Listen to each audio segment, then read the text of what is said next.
Hi everybody. So this next section, 5.3, will be on the independence and the multiplication rule. And I think one problem is people tend to get this confused or mixed up with the addition rule from 5.2, which is easy to do. So if you can kind of clarify which situation you're in, it will help you identify whether you want to add or multiply. But let's go ahead and take a look at the objectives for this section. So the objectives are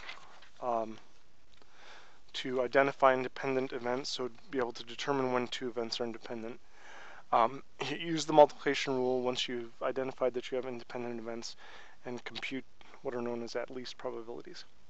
So let's look at objective 1. So the first objective is to be able to identify when you have independent events. And so two events E and F are said to be independent if the occurrence of event E in a probability experiment does not affect the probability of event F.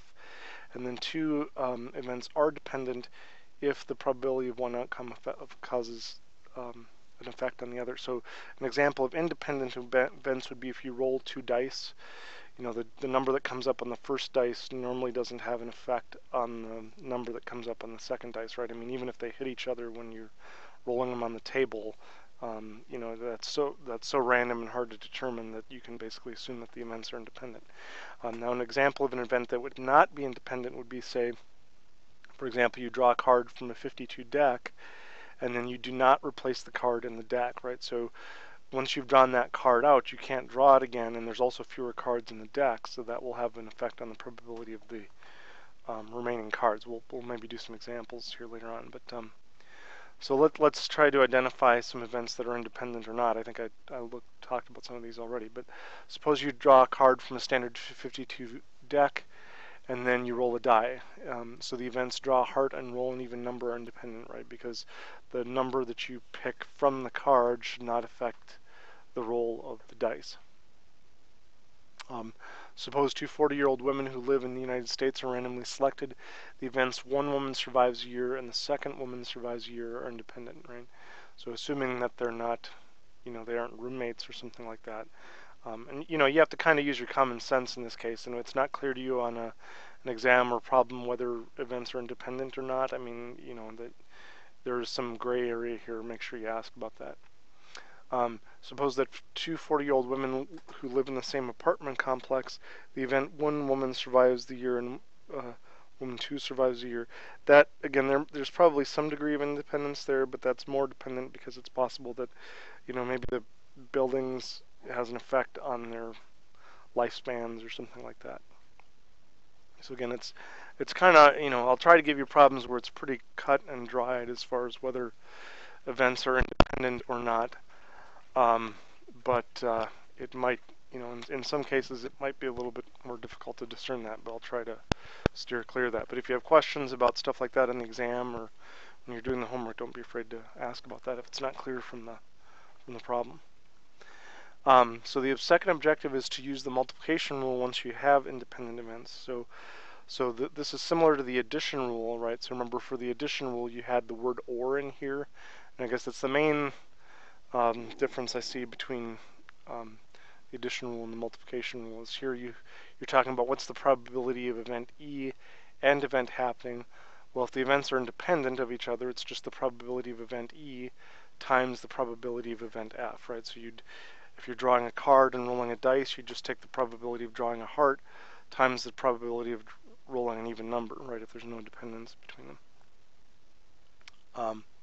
So let's look at an example here. So the probability that a randomly selected female aged 60 years will survive the year is 99.186% according to the National Vital Statistics Report. What is the probability that two randomly selected 60-year-old females will survive the year? Well, again, there shouldn't really be any dependence between these two other than their age.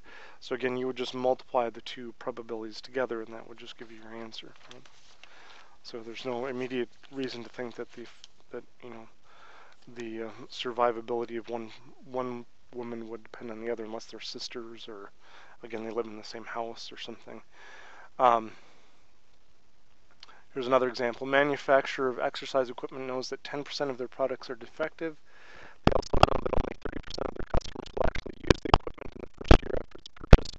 If there's a 1-year warranty on the equipment, what proportion of customers will actually make a valid warranty on it, right? In other words, what percentage of customers will actually return the defective part for a refund.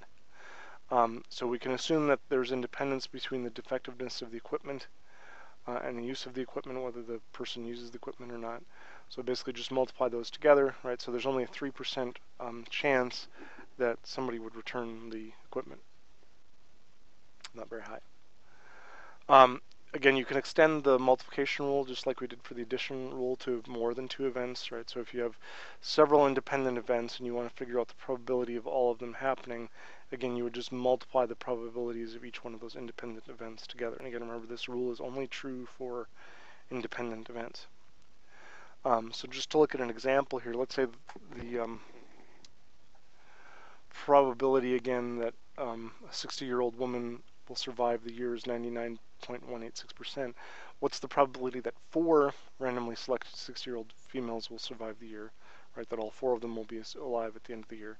Again, you would just multiply that number times itself 4 times, right? Because again, those events should be independent unless, again, the women are related, which we're assuming that they're independent in this case.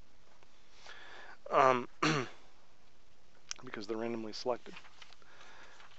Okay, so that's objective 2. So objective 3 talks about computing at least probabilities. These are problems where you have, at least a certain percentage chance of something happening or something like that.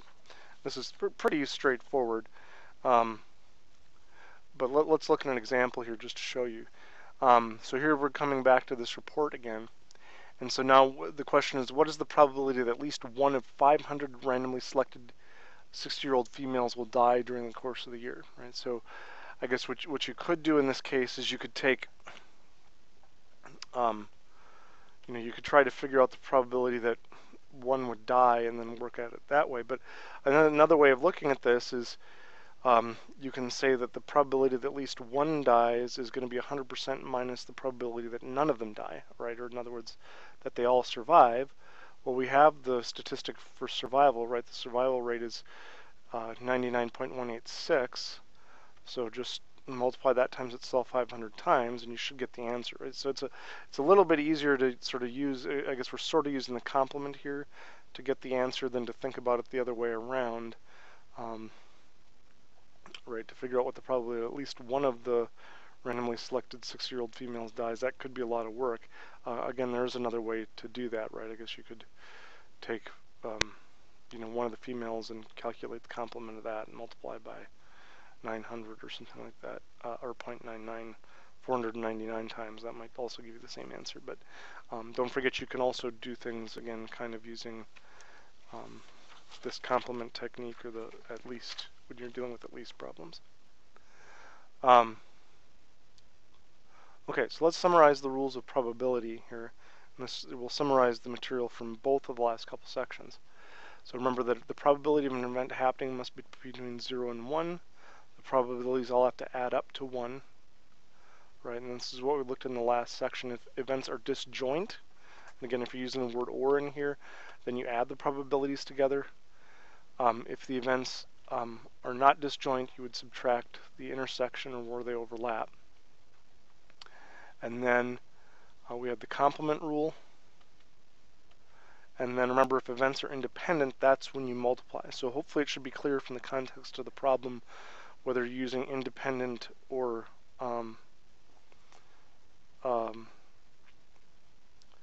disjoint events. And it'll either say independent or disjoint in the problem. But if it's not clear, either on the homework or the exam, just make sure you ask. Okay, well that should pretty much wrap up section 5.4, or 5.3, I mean. So if you guys have questions about anything else, let me know.